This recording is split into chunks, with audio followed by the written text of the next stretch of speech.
여러분, 하나님을 전심을 다해 찬양하셨습니까? 다시 돌아왔어요. 왜? 하나님을 전심을 다해 찬양하셨습니까? 아멘. 제가 청주 와서 들어본 가장 큰 아멘 소리 같습니다. 아멘. 인위적이든 인위적이지 않든 평소의 나의 모습과 다르게 내가 아멘 찬양을 하든 안 하든 중요하지 않습니다. 내가 그전에 나는 그런 사람이 아니었는데 그것도 중요하지 않습니다. 억지로라도 손을 들고 찬양할 수 있으면은, 억지로라도 내 음이 이탈이 돼도 내가 하나님 앞에서 정말 목 놓아서 주님 찬양할 수 있으면은 그거면은 되는 겁니다. 어색해도 찬양하고 어색하지 않아도 찬양하고, 내 안에 있던 갇혀있고 닫혀있던 나를 해방하지 않으면은, 하나님 앞에서 완전히 자유하지 않으면은 여러분, 하나님의 손을 붙잡을 수가 없습니다. 내가 지금 하나님 앞에 서 있다라는, 그 하나님의 존전 앞에 서 있다라는 그 믿음의 고백을 가지고서 하나님 앞에 나아가야 합니다. 그거 아니고서는 하나님을 볼 수가 없습니다. 여러분, 하나님과 내가 가지고 있는 문제를 놓고 씨름하기를 원한다면은 내 환도뼈가 부러지는 한이 있더라도 그분을 붙잡고 매달리는 간절한 매달림으로 나가야 합니다. 무엇이겠습니까? 말씀으로 나아가시겠습니까? 다른 거 없잖아요. 찬양밖에 없습니다, 우리에게. 여러분, 신학 안 했잖아요. 암송하는 말씀이 뭐 한 100개 되는 것도 아니잖아요. 이 자리에서 그 가사 가운데 내가 하나님 붙잡고 나아가지 않으면 무엇으로 하나님과 씨름하시겠습니까? 이 자리 가운데에 나의 어떤 고성함이라든가 내가 지금까지 가지고 있었던 나의 이미지도 다 내려놓고 하나님 앞에 나아가야 합니다. 하나님이 우리를 부르셨고 이 자리에 우리 주님이 계십니다. 그렇다면은 그 주님 앞에서 고만 좀 매너, 고만 좀 점잖은 척 하고 주님 앞에서 온전히 아이처럼 뛰놀고 나아갈 수 있는 우리가 될 수 있기를 바랍니다. 우리 말씀 먼저 읽도록 하겠습니다. 시편 134편 읽도록 하겠습니다. 시편 134편 읽겠습니다. 오늘이 마지막 수련회의 마지막 말씀의 시간입니다. 이 말씀 가운데 여러분, 복잡한 말씀 복잡하게 이해하지 말고 간단하게 세 가지 기억하고 나아가면 좋을 것 같습니다. 134편을 같이 읽도록 하겠습니다. 134편 같이 읽겠습니다. 시작. 보라, 밤에 여호와의 성전에 서 있는 여호와의 모든 종들아, 여호와를 송축하라. 성소를 향하여 너희의 손을 들고 여호와를 송축하라. 천지를 지으신 여호와께서 시온에서 내게 복을 주실지어다. 아멘. 3절 같이 한번 다시 큰 소리로 읽겠습니다. 3절입니다. 시작. 천지를 지으신 여호와께서 시온에서 내게 복을 주실지어다. 아멘. 그렇게 얘기를 했습니다. 여러분, 아멘으로 받기 원하시면은 아멘 해야죠. 아멘 해야 됩니다. 이 말씀이 나의 말씀이 되기를 내 마음 가운데에 조금이라도 그러한 움직임이 있으면은 여러분, 민감하게 아멘으로 그것을 붙잡아야 됩니다. 버스 지나간 다음에 버스 지나가네? 소용이 없습니다. 오늘 만나시는 하나님, 오늘 만나주시는 하나님은 오늘의 하나님이십니다. 오늘 나에게 예비하신 은혜를 오늘 주시기 위해서 이 자리를, 오늘 이 시간을 준비하신 하나님이십니다. 내일의 은혜는 내일 우리가 받는 것이, 오늘의 은혜가 내일과 똑같을 수가 없어요. 오늘의 은혜가 내일과 똑같이 않다라는 것입니다. 한번 잠깐 확인해 볼게요. 혹시 잘 들리세요? 제가 막 말하는 게 웅웅거리는 것처럼 들리세요? 그러지 않죠? 저번에 막 나 혼자 웅웅웅웅 하고 끝났다 그래갖고. 예. 시편 120편부터 134편을 우리가 지난 한 달 동안 말씀을 나눴습니다. 성전에 올라가는 노래, 하나님의 성전을 향해서 올라가는 하나님 백성의 노래를 우리가 같이 나눴습니다. 이스라엘 백성들이 성전이 파괴되고 완전히 하나님을 예배할 수 있는 모든 기반 시설이 다 무너졌습니다. 돌 위에 돌 하나도 남지 않고 다 무너져 내렸습니다. 왜 그렇게 됐습니까? 하나님을 예배한다라고 그들이 하나님 앞에서 지었던 성전 안에서 하나님을 온전히 예배하지 못했기 때문입니다. 거기에다가 태양신, 곤충의 신, 담무스신, 바알, 그몰렉 모든 우상 신들을 다 갖다 놓고서 그들의 필요에 따라서 그 신들을 예배했어요. 그리고 나서 하나님을 그 자리에서 동일하게 예배했습니다. 유일하신 하나님으로 예배한 것이 아니라 오직 하나님만 거룩한 하나님으로 그들이 바라본 것이 아니라 그곳에서 자기들의 필요에 따라서 그 신들을 취사 선택했습니다. 그 취사 선택하는 가운데에 하나가 여호와 하나님이 된 겁니다. 이거보다도 하나님을 가장 능멸하는 일이 없다라고 말씀드렸습니다. 멸시하는 일이 없다라고 얘기했습니다. 하나님을 믿는 하나님의 백성이 하나님을 가장 분노하게 하는 방법 하나, 하나님이라고 얘기하지만 하나님으로 인정하지 않는 겁니다. 하나님을 예배한다고 얘기하지만 하나님이 받으시는 예배로 나아가지 않는 겁니다. 내 소견에 옳은 대로 하나님 앞에 나아가서 하나님을 예배했던 그들이 이제 하나님을 예배할 수 없게 되었습니다. 하나님이 그곳에서 예배받는 것을 더 이상 받지 않으시겠다고 하신 거죠. 언약을 파괴되었습니다. 언약이 파괴되었습니다. 누가 파괴했습니까? 성전을 부두신, 성전을 회파하신 하나님이 파괴한 것입니까? 아닙니다. 성경은 그 언약을 누가 먼저 파괴했냐? 음행하고 간음한 이스라엘 백성이라고 얘기합니다. 하나님은 언약을 한 번도 놓지 않으셨다는 거예요. 그 약속을 한 번도 놓으신 하나님이 아니라고 성경은 얘기합니다. 근데 그 언약 가운데에 음행과 거짓과 배신 가운데에 하나님의 언약을 스스로 파괴한 존재들은 바로 이스라엘 백성 그들이었다는 거죠. 만약 이 자리가 하나님이 임재하시는 자리라고 우리가 믿음으로 고백한다면, 하나님이 이 자리 가운데 우리를 만나기 위해서 초청하셨다라는 믿음의 고백이 있다면, 우리는 하나님이 받으실 만한 예배로 나가야 됩니다. 하나님이 받으시는 찬양으로 나아가야 한다는 거죠. 여러분에게, 나 스스로에게 질문하십시오. 나 스스로에게 질문해야 됩니다. 나는 찬양하는 동안 어떠한 마음으로 하나님 앞에 나아갔던가? 내가 그 찬양을 부를 때에 내 마음은 다윗처럼 춤추면서 아버지 앞에 나아가고 싶은 마음이 내 안에서 끓어오르는데, 나는, 내 몸은, 내가 살아왔던 방식은 땅바닥에 자석이 붙어 있는 것처럼, 본드 발라놓은 것처럼, 관절염에 걸린 할아버지 할머니처럼 그렇게 하나님 앞에 나아가고 있다면, 여러분, 우리 스스로의 모습에 합당하게 하나님 앞에 나아가지 않으면 그거는 죄입니다. 젊은이는 하나님 앞에 젊어야 돼요. 젊은이는 하나님 앞에 젊어야 된다고요. 내 육체가, 여러분, 이두박근, 삼두박근, 근육이 튀어나오고 막 머리숱 풍성하고, 여러분 외모가 젊어서 젊은 게 아니라 내 생각이 젊은이의 생각이 아니라 내 마음이 젊지 않으면 청년이 아니에요. 아닙니다. 하나님 앞에서 하나님 앞에서 젊은이로서 나아가요. 하나님 앞에서 뜨거운 찬양할 수 있는 디아스포라 청년들이 될 수 있기를 바랍니다. 120편부터 134편에 하나님의 성전을 향해 나간 이스라엘 백성들의 얘기가 나와요. 파괴됐어요.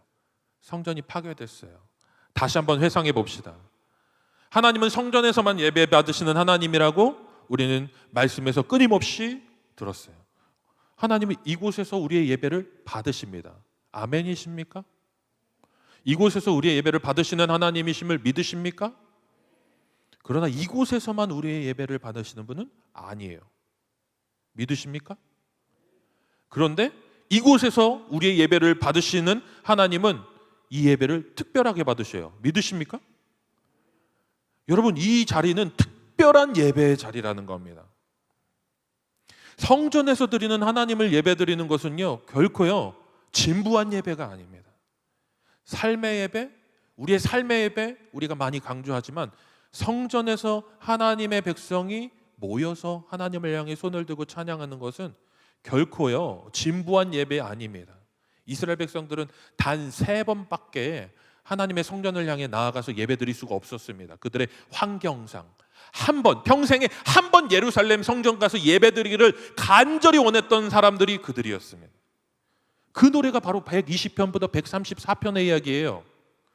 120편부터 134편에 성전을 향해 나아가는, 그 성전을 향해 하나님을 예배하기 위해서 나아가는 이스라엘 백성들의 노래가 바로 그 노래라는 거예요. 평생에 단 한 번 성전 가서 하나님 앞에 손 들고 하나님 앞에 나의 죄를 고백하며 자복하며 한 번이라도 예배 드려보고 싶다라는 그 간절함으로 아버지 앞에 나아가는 자들의 노래라는 거예요. 그래서 134편이 마지막 찬양 같잖아요. 134편에 송축하라, 여호와의 백성들아 하나님을 향하여 송축하라 라고 얘기해요. 그런데 이 송축하라는 얘기가 무슨 얘기냐면은, 여러분, 이건 명령이에요. 명령이라는 것입니다.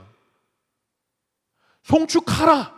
너의 상황이 어떠하든, 네가 사망의 음침한 골짜기를 거닐지라도, 네가 사망의 음침한 골짜기에 그냥 거기에 빠져서 허우적거리고 있는 상태에 있더라도, 네가 가시는 불에 찔려갖고 거기에서 막 아둥바둥거리고 있는 상황 가운데 있더라도, 네 뒤에서 불행이 너를 집어삼키려고 달려오고 있는 것 같은 그런 불안 가운데 있더라도 그 자리에서 하나님을 송축하라.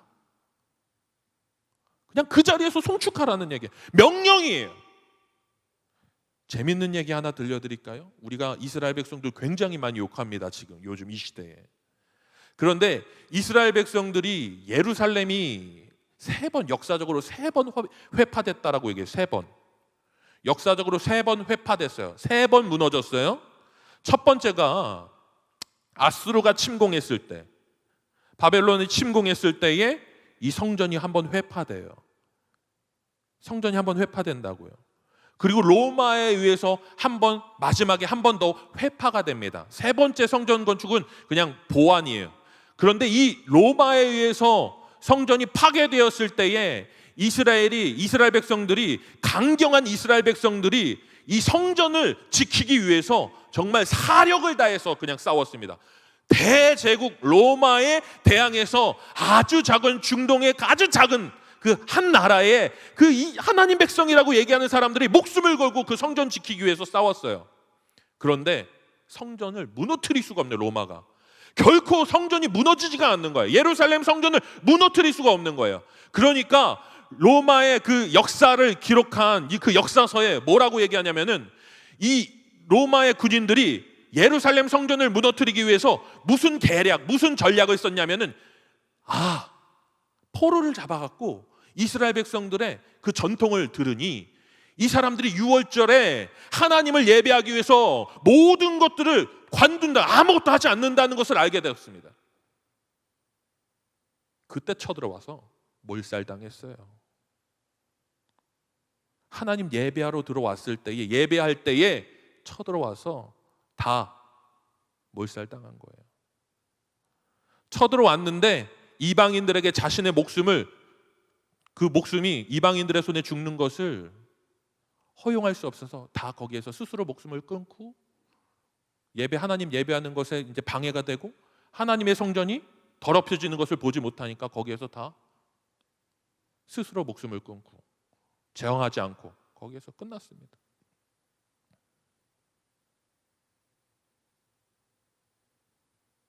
목사님, 너무 극단적입니다. 너무 치우쳤어요. 여러분 중에서 그렇게 얘기할 사람 있습니까? 한번 물어보겠습니다. 한 번이라도 하나님을 그렇게 예배하려고 내 마음 가운데 결단하고 작정해 본 경험이 있습니까? 한 번이라도 밤새서 하나님을 찬양하고 하나님 말씀 가지고 씨름하고 내 인생의 문제를 놓고 하나님 앞에서 결단하기 위해서 하나님과 담판해 본 적 있습니까?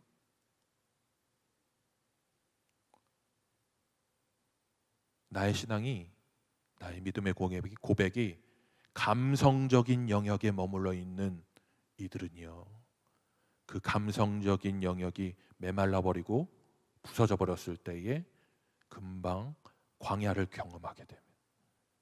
헤어나오지 못합니다. 여러분, 광야를 걸을 수 있는 담력이 있어요. 영적 담력을 갖지 않는 자는요, 내가 그 감성적인 것들이 메말라 있을 때의 나의 신앙에 그냥 정말 위기를 경험하게 됩니다. 하나님 계시는가?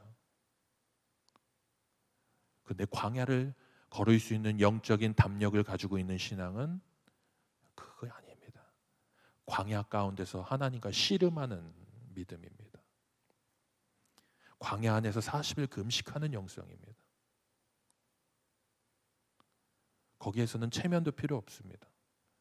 내가 가지고 있는 쥐기를 가지고서 그 광야에서 하나님 앞에 나아가서 내세우지도 못합니다. 오로지 너덜너덜한 옷과 지금이라도 목말라서 죽을 것 같은데 물 한 방울, 그거 가지고서 하나님 앞에 서는 겁니다. 아무것도 없이. 여러분, 그런 간절함과 처절함으로 하나님 앞에 나가본 경험이 없다면은 우리가 가지고 있는 신앙 물음표를 던져봐야 됩니다. 그렇게 이스라엘 백성들이 하나님을 예배하기 위해서 성전을 향해서 여행을 가는 겁니다. 근데 그 여행 가운데에 제가 말씀드렸잖아요. 1년에 한 번이라도 성전 예배를 드려볼까 말까. 한 번이라도 성전 예배를 드려볼 수 있을까 말까. 한 번이라도 드려봤으면 좋겠다, 이 마음으로 성전에 가는데, 기억나시나요? 광야를 가기 위해서 모든 준비를 하는 거예요. 예루살렘 성전 가서 내가 지었던 죄를 하나님 앞에 속죄하기 위한 속죄의 제사를 드리기 위해서 송아지를 가지고 가고 순양을 가지고 가고 암양을 가지고 가고 염소를 가지고 가고, 가난한 자는 산비둘기 집비둘기를 가지고 가고, 그리고 그것도 안 되는 사람들은 곡식을 들고 그 광야 여정을 떠나기 시작하는 거예요. 모든 준비를 하고 광야를 이제 건너야 되는 겁니다. 수천 년 동안 그 광야를 건넜으니 그 안에서 이 순례의 여정을, 이 순례의 길을 떠나는 이스라엘 백성들을 결코 가만히 놔두겠습니까? 악인들이 결코 가만히 놔두지 않죠. 하나님 예배하러 가는 거 그 무슨 상관이야? 하나님 예배하러 웃기고 있네, 내 먹잇감들. 호시탄탐 노리고서 예배드리러 하나님 성전을 향해 가는 이스라엘 백성들을 골짜기에서 산 밑에서 기다리고 있다가 약탈하는 거예요. 죽이는 거예요. 무슨 말입니까? 하나님 성전을 향해 그렇게 준비해서 광야를 건너서 예루살렘 성전을 향해 나아가는 디아스포라들이 성전에 도달하지도 못하고 성전에 터치도 못하고 중간에서 죽임을 당하는 이들이 수없이 많았다는 겁니다. 그러면은 누가 하나님 예배하려고 준비해갖고 예루살렘 성전을 향해서 순례의 여정을 떠났는데 그가 예루살렘 성전에 도착하지 못했더더라. 결국에는 중간에 어떻게 됐는지 강간무소식이라더더라. 무슨 말입니까? 여러분, 그런 얘기 들으면 예루살렘을 향해서 순례의 길을 떠나고 싶겠습니까? 그래도 이스라엘 백성들은 평생 한 번 예루살렘 성전 가서 하나님 앞에서, 내가 그 존전 앞에서, 그 보좌 앞에서, 그 지성소 앞에 나의 죄를 놓고서 하나님 앞에서 속죄의 제사, 그 피 한 방울을 떨어뜨리고 싶은 간절한 마음으로 떠난다라는 거예요. 떠나는 겁니다. 그래갖고 겨우겨우 광야를 가는데, 여러분, 그들의 간절함이 얼마나 큰 간절함이겠습니까? 평생의 수건이에요. 평생 계획한 계획이에요. 평생 계획인데 중간에 광야에서 도적 만난 것도 아니에요. 물이 떨어져요. 그냥 도적 만나서 죽은 것도 아니야. 그냥 아무것도 못 해보고 그냥 광야에서 목말라갖고 정말 아사 직전에 이르렀을 때에, 그래서 그 순례객들이 무슨 동물을 가져간다고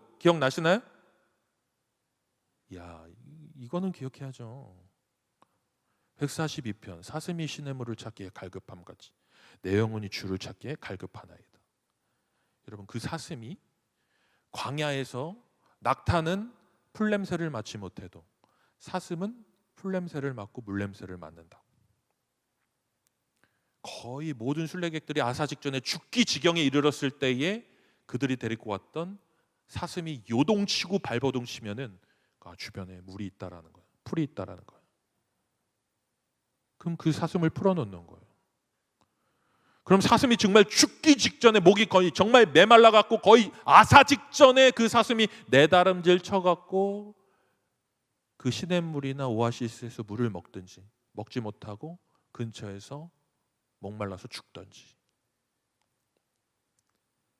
그러한 심정으로 하나님의 성전을 향해서 내가 나아갑니다 라고 얘기하는 시가 시편 142편. 사슴이 시냇물을 찾기에 갈급함같이 내 영혼이 주를 찾기에 갈급하나이다. 여러분, 그 갈급함으로 하나님 앞에 나아가십니까? 그 갈급함이 지금 여러분들의 심령 가운데에 있으십니까? 여러분, 우리 똑같아요. 이스라엘 백성하고 똑같아요. 그들은 1년에 한 번 하나님의 성전 가고 싶다. 한 번이라도 가고 싶다. 평생에 한 번이라도 가고 싶다. 우리 수련회 1년에 한 번? 아니잖아요. 2년, 지금 2년 만에 하는 거 아닌가? 아니에요? 작년에는 줌으로 했잖아요. 지금 거의 2년 만에 모여갖고 같이 예배 드리는 겁니다. 여러분 안에 그 갈급함이 있습니까? 내 목 말라갖고 정말 죽을 지경에 이른 그 영적인 기갈 가운데 하나님으로, 하나님 앞에 나아온 그 심령으로 지금 하나님을 부르짖고 있습니까?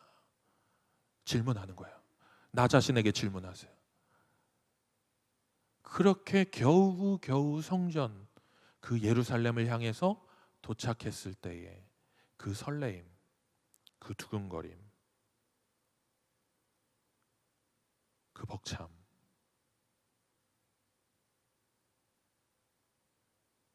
그리고 성전에 들어가서 하나님의 성전에서 유월절을 지키기 위해서 모든 준비를 하면서 축제를 벌이는 거예요. 거기서 찬양하고 뛰놀고 하나님 찬양하는 그 유월절 행사를 이스라엘 백성들이, 그 마을이 축제, 완전히 찬양의 잔치가 되는 거거든요. 한번 물어보겠습니다. 그럼 그 찬양은 어디서부터 시작됐을까요? 예루살렘 성전 도착해서?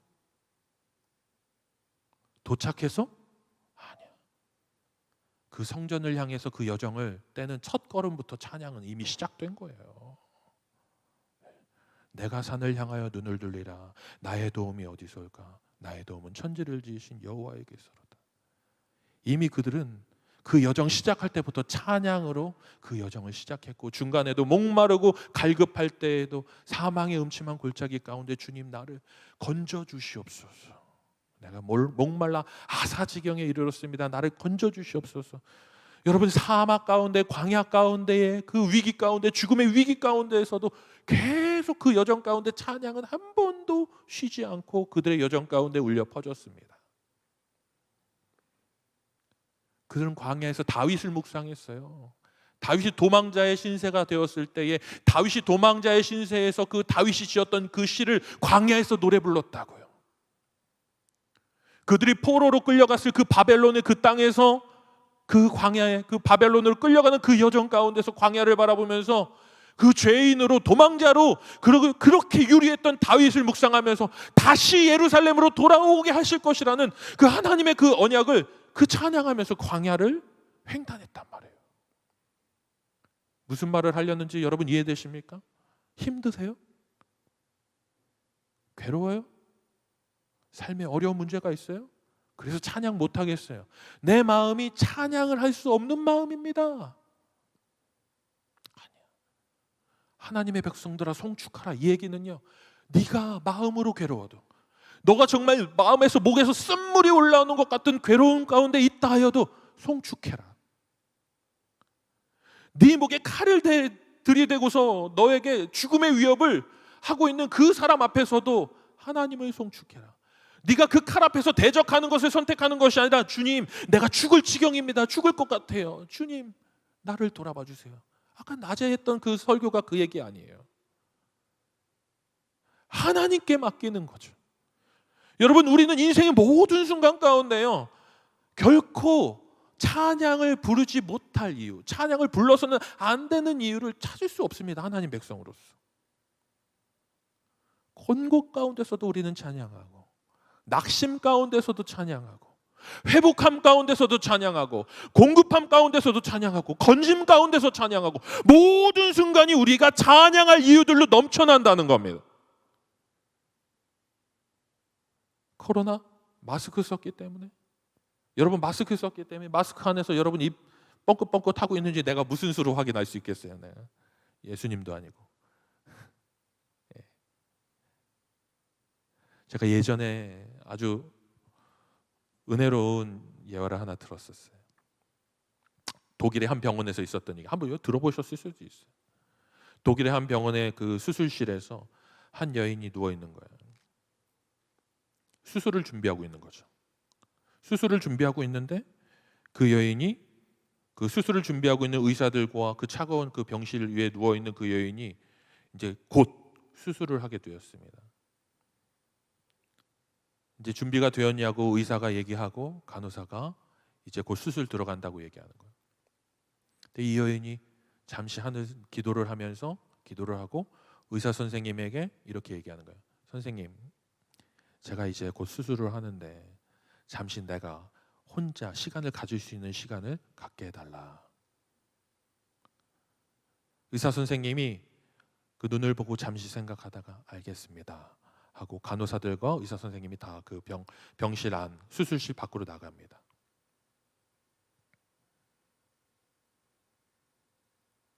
그리고 다시 들어오는 거예요, 간호사가. 근데 간호사에게 얘기해요. 간호사 선생님, 제가 이제 이 수술을 하면은 다시는 내 목소리로 노래를 부를 수가 없다. 설암이었어. 혀를 절제하는 수술을 해야 되는 거였어. 그렇지 않으면 살 수가 없는 상황이었던 거죠. 이 사람이 이렇게 얘기합니다. 내가 이 수술 이후로는 내 목소리로 노래를 부를 수가 없는데 아마 지금 내가 부르는 노래가 마지막, 내 평생의 마지막 노래가 될 것 같은데, 근데 이 노래는 나 혼자서 불러야 되는 노래라고. 그 노래가 어떤 노래냐? 나 같은 죄인 살리신 주 은혜 놀라와. 그 병실에서 자신의 마지막 찬양의 고백을 하는 이 여인이 선택한 그 노래는 나 같은 죄인 살리신 그 은혜 놀라와. 잃었던 생명 찾았고 영생을 얻었네. 이 여인이 마지막으로 자기의 목소리로 고백하는 그 멜로디, 그것을 바로 이 찬양으로 선택했다는 거예요. 저는 대학교 다닐 때에 수화 동아리였습니다. 안 어울리죠? 수화 동아리 했어요. 다 자매야, 형제야. 수화 근데 못해요. 초급이야. 근데 저는 거기에 들어간 걸 하나님의 은혜라고 생각했습니다. 수화 동아리에 이승원이라는 농아인 형제가 있었어요. 저보다 한 살 많은 형이었죠. 형. 그 형은 평생 태어날 때부터 말을 못했어요. 왜? 귀가 안 들렸어요. 말을 못하는 게 아니라 귀가 안 들렸어요. 그런데 말은 할 수 있어요. 연습을 해서. 근데 말을 안 해. 다 수화로 대화를 하지. 근데 이 형하고 같이 사역을 했었어요. 지하철에서 전도도 하고, 그리고 어떤 집회 가서 같이 찬양하고. 근데 어떤 집회인 줄 알아요? 디사이플 예수전도단 막 이런 데 같이 가갖고 같이 기도하고 그랬어요. 근데 그 형은 찬양할 때 자신 수화로 찬양하지 않았어요. 수화로 찬양을 안 했다고요. 자기 목소리로 찬양했어요. 이상했거든요. 내가 듣기엔 이상했는데 다 알아들을 수 있었어요. 왜 굳이 수화로 안 하고 목소리로 찬양했을까? 자기가 들을 수 없는 목소리로 찬양하고 싶었던 거예요. 여러분, 목소리로 하나님 찬양하고 싶지 않습니까? 정 한 번이라도 목소리 찢어질 거, 정말 목에서 피맛이 날 정도로 하나님을 찬양해 본 경험이 있습니까? 정말로 온 몸에서 땀이 다 줄줄 흘러내려도, 내가 그 목이 찢어질 것 같아도 그 찬양 가운데에서, 내가 하나님을 향한 그 부르짖는 찬양 가운데에서 정말 저 하늘 높이 계신 그 하나님을 끌어내릴 정도로 그렇게 간절한 찬양을 하나님 앞에 불러본 적이 있습니까? 여러분들한테 스스로에게 질문해 보라는 거예요. 그게 하나님과 야복강가에서의 씨름인 것이죠. 그렇게 성전을 향해 나아와서 그곳에서 하나님을 예배하기 위해서 나아갔던 사람들의 노래가 시편 120편부터 134편의 시편이라는 얘기입니다. 여러분, 우리가 찬양할 때요, 어떤 일이 벌어지는지 아십니까? 하나님이 그 얼굴을 우리에게 비추십니다. 그 얼굴을 보여주셔요. 찬양할 때 하나님이 하나님의 얼굴을 우리에게 보여주셔요. 그리고 그 얼굴에서 광채를 우리에게 비추어 주십니다. 하나님 얼굴에서 비치는 광채는 치료하는 광선이, 말라기에서 얘기하는 그 치료하는 광선이라는 거예요. 찬양할 때에 하나님의 얼굴이 우리에게 비춰지고, 그 빛이 우리에게 비춰지고 우리가 하나님의 얼굴을 보게 된다는 겁니다.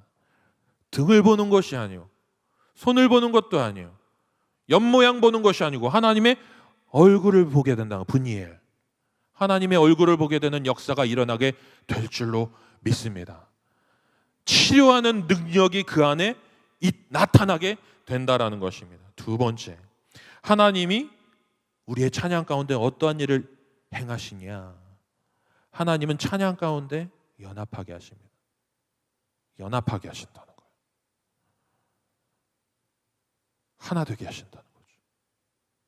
찬양은요, 나 혼자 부르는 찬양이 아닙니다. 그것은 그냥 감상일 수도 있어요. 집에서 이어폰 듣고서 흥얼흥얼거리는 찬양보다는, 여러분, 하나님이 우리에게 주신 찬양은요, 우리 개인의 고백보다 우리가 함께 모여서 하나의 믿음의 고백을 하도록 부르도록 거의 그렇게 우리에게 주어진 찬양들이 훨씬 많습니다.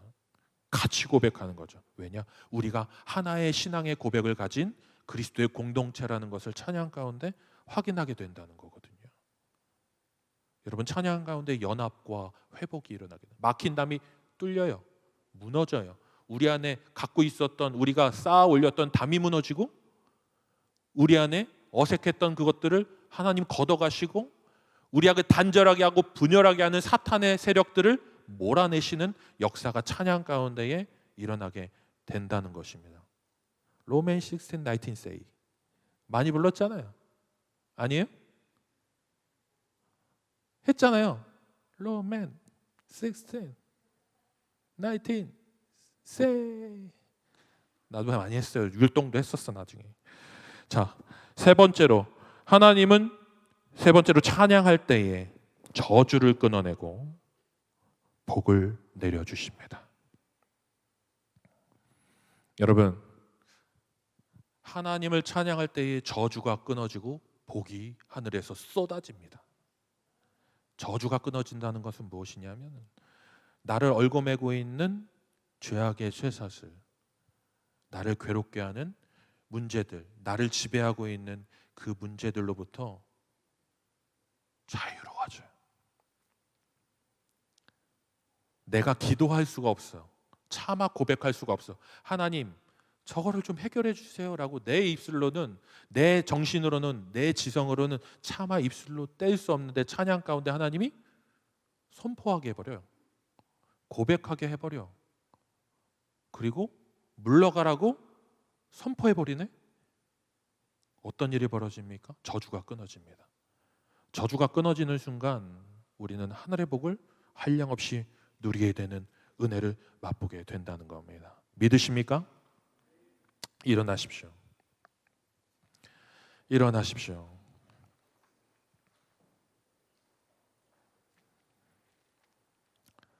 테슈마, 세상으로부터 돌이켜서 베레카, 하나님을 찬양케 하는 거예요.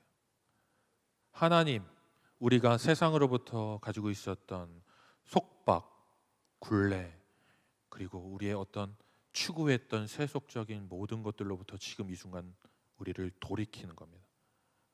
영적인 방향을 돌이키고 이 시간에는 하나님만 바라보십시오. 하나님만 바라보십시오. 하나님만 찬양합시다. 하나님만 찬양합시다. 하나님만 찬양합시다. 하나님만 찬양합시다. 아멘. 아멘. 아멘. 하나님만 찬양합시다. 이 시간에 우리가 하나님만 찬양하기를 원합니다. 여러분, 하나님만 찬양합시다. 내가 할 수 있는 가장 확실한 고백으로 하나님을 찬양하기를 원합니다. 내가 지금까지 할 수 없었던, 지금까지 정말 점잠 뺐던 모든 것들 내려놓고 이 시간에 하나님만 찬양하기를 원합니다. 하나님만 바라보기를 원합니다. 그러시겠습니까? 이 찬양으로 먼저 하나님을 고백하기를 원해요. 어려운 찬양이 아니니까 여러분 다 고백할 수 있어요. 내 구주 예수를 더욱 사랑. 이 찬양할 거예요. 이 찬양으로 먼저 하나님을 좀 고백했으면 좋겠습니다. 하나님을 사랑한다고 고백했으면 좋겠습니다.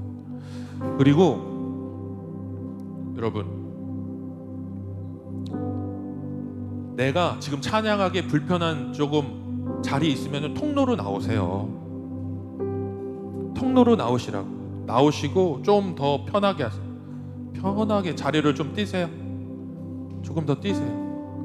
그리고 누구의 방해도 받지 않게 자유롭게 하나님 찬양할 수 있도록 자리를 정리하십시오.